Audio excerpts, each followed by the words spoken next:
It was supposed to be simple. I never thought that buying a plot of land, Lot 12B, out in the quiet of the Arizona desert, would lead me into a fight like this. After 20 years serving in the Navy, and another 10 spent doing mechanical engineering contracts all over from the Mojave to Okinawa, I thought I'd earned the right to a bit of peace. Just a quiet corner of the world to call my own. So when I stumbled across this place, tucked away on the outskirts of some sleepy little neighborhood called Sierra Hills, I thought, this is it. My slice of heaven.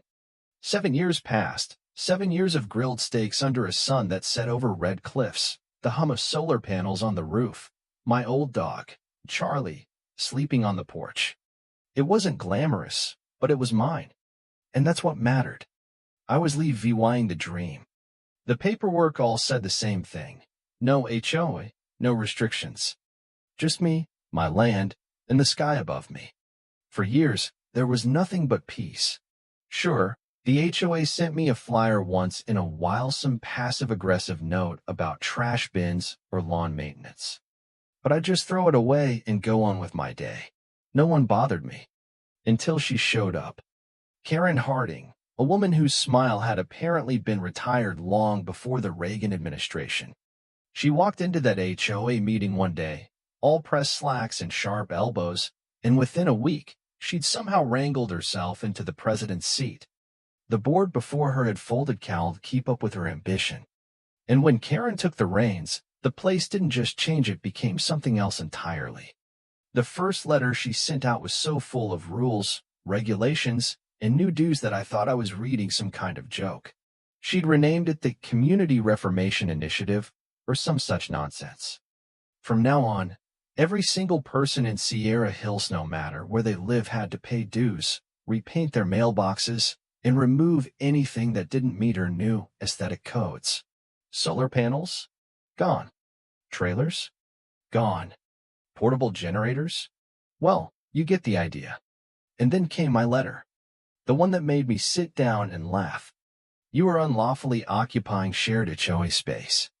You are hereby given 72 hours to vacate your property.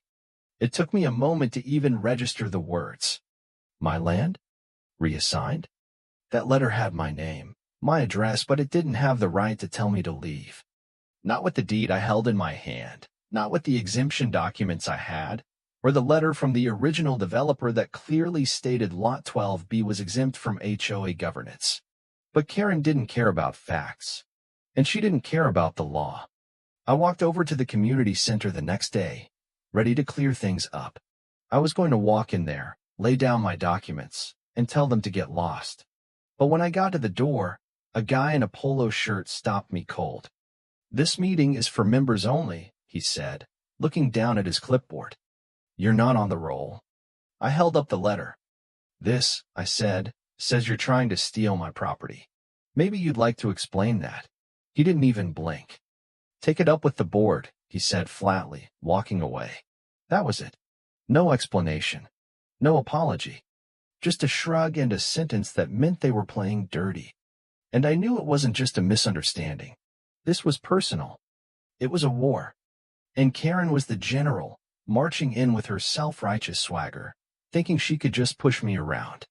So, I did what any sensible man would do. I called a lawyer, Julia Moreno.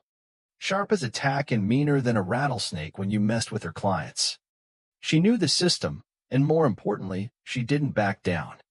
I told her everything. She didn't hesitate. Send me every document you have, she said, and start documenting everything. Photos, letters, dates, and if they so much as touch your property line, call me. The very next morning, I stepped outside with my coffee, ready for another day of fighting this absurdity, when I nearly dropped my mug. Someone had blocked my driveway. Not with cones or tape. No. Someone had put 3 massive concrete blocks right across the entry, each one with white lettering. Private property entry prohibited. I stared at them. At first, I thought it was a joke, maybe some kids pulling a prank. But as I walked closer, I saw the stamp on the bottom corner of one of the slabs. It was a contractor's stamp. Someone had paid money, real money for this. I called the sheriff's department, and 2 deputies showed up. They looked at the barricades, looked at my ID, and then looked at each other. They had that look on their faces, the one that says, "This is way above our pay grade. We can't remove private property without a court order," one of them said. "This is a civil dispute." I nearly lost it. A civil dispute? They just barricaded my damn house. But he just wrote a report and told me to get a lawyer. That was it. So, I walked my sorry self to the county clerk's office. I parked 3 blocks away because I couldn't even get my truck near my own home, and I walked in like a man invading his own property. I requested a land use verification. An hour later, I walked out with a certified statement. Lot 12B was not, and never had been, subject to HOA authority. I printed a dozen copies, packed them in my truck, and drove straight to the HOA office. It was locked, of course. I found more flyers on the mailboxes around the neighborhood. Flyers that claimed I was a squatter, threatening the safety of the community. I was the bad guy, the one causing problems. And the only thing they could do was lie. Lie about my rights, lie about my property. But I wasn't about to let it slide. I took everything I had to Julia, and by that afternoon, she had filed a cease and desist order against the HOA. And then she made the call. "You're a retired Navy vet wrongfully targeted by a rogue HOA president," she said, her voice cold and sharp. "We need to make this public." She wasn't wrong. She called up Channel 7, a local news station, and the next morning, they showed up at my driveway. We filmed right there, just inches from the concrete barriers Karen had put up. I held my deed in one hand and the HOA's letter in the other. I wasn't just defending my land. I was defending my honor. That evening, the segment aired. The headline, "Veteran Locked Out of Own Home by Rogue HOA." The story went viral. Calls started flooding in. Old Navy buddies, strangers from across the country. Even a group of RV retirees from Yuma emailed, offering to form a picket line. And then Karen struck back. She sent out a press release, claiming that the HOA had voted to update the boundaries. A homemade map showed my property wrapped in red lines like it was some kind of threat. She was trying to steal what wasn't hers, and now she was lying to the world about it. That's when the real fun began. People started showing up at my door. Retired teachers, neighbors from 2 streets over. They brought files full of citations from Karen. Fines for everything. Unpainted garden gnomes, wind chimes that violate acoustic continuity. And that's when I realized something. I wasn't the only one she'd targeted. Karen had made everyone in the neighborhood afraid. She'd bullied them into submission. But no more.